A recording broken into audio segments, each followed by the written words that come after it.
आप सभी को जय मसीह की द बाइबल पोर्शन में आपका स्वागत है। हमारा आज का वचन है नहम्याह की पुस्तक 4 अध्याय। जब संबलत ने सुना कि यहूदी लोग शहरपनाह को बना रहे हैं, तब उसने बुरा माना और बहुत रिसिया कर यहूदियों को ठट्टों में उड़ाने लगा। वह अपने भाइयों के और शोमरोन की सेना के सामने यूं कहने लगा, वे निर्बल यहूदी क्या करना चाहते हैं? क्या वे काम अपने बल से करेंगे? क्या वे अपना स्थान दृढ़ करेंगे?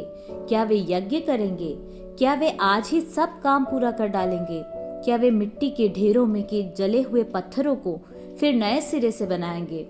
उसके पास अम्मोनी तोबियाह था और वह कहने लगा, जो कुछ वे बना रहे हैं, यदि कोई गीदड़ भी उस पर चढ़े तो वह उनकी बनाई हुई पत्थर की शहरपनाह को तोड़ देगा।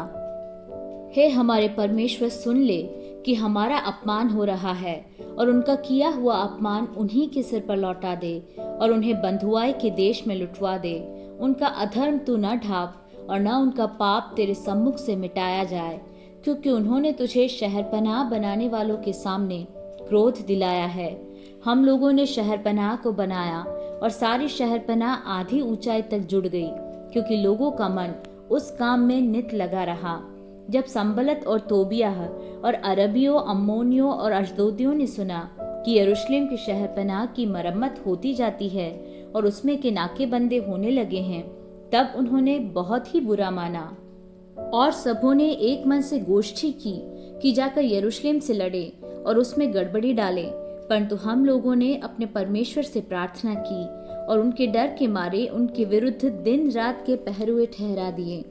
परंतु यहूदी कहने लगे, ढोने वालों का बल घट गया और मिट्टी बहुत पड़ी है, इसलिए शहरपनाह हमसे नहीं बन सकती।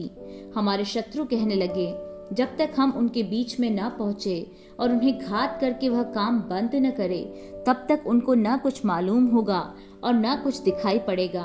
फिर जो यहूदी उनके आसपास रहते थे, उन्होंने सब स्थानों से 10 बार आकर हम लोगों से कहा, तुमको हमारे पास लौट आना चाहिए। इस कारण मैंने लोगों को तलवारें, बर्छियां और धनुष देकर शहरपनाह के पीछे सबसे नीचे के खुले स्थानों में घराने घराने के अनुसार बैठा दिया। तब मैं देखकर उठा और रईसों और हाकिमों और अन्य सब लोगों से कहा, उनसे मत डरो। प्रभु जो महान और भय योग्य है, उसी को स्मरण करके अपने भाइयों, बेटों, बेटियों, स्त्रियों और घरों के लिए युद्ध करना।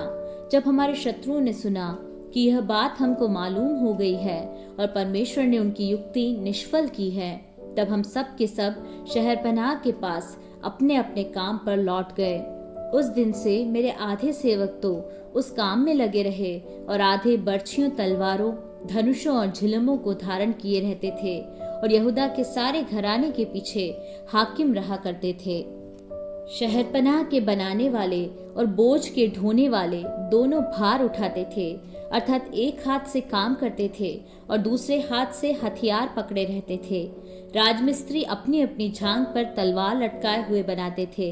नरसिंगे का फूंकने वाला मेरे पास रहता था, इसलिए मैंने रईसों, हाकिमों और सब लोगों से कहा, काम तो बड़ा और फैला हुआ है और हम लोग शहरपनाह पर अलग अलग एक दूसरे से दूर रहते हैं, इसलिए जिधर से नरसिंगा तुम्हें सुनाई दे, उधर ही हमारे पास इकट्ठे हो जाना। हमारा परमेश्वर हमारी ओर से लड़ेगा। यूं हम काम में लगे रहे और उनमें आधे पौ फटने से तारों के निकलने तक बर्छियां लिए रहते थे। फिर उसी समय मैंने लोगों से यह भी कहा, एक एक मनुष्य अपने दास समेत यरूशलेम के भीतर रात बिताया करे, कि वे रात को तो हमारी रखवाली करें और दिन को काम में लगे रहें। इस प्रकार न तो मैं अपने कपड़े उतारता था और न मेरे भाई, न मेरे सेवक, न वे पहरुए जो मेरे अनुचर थे अपने कपड़े उतारते थे। सब कोई पानी के पास भी हथियार लिए हुए जाता था।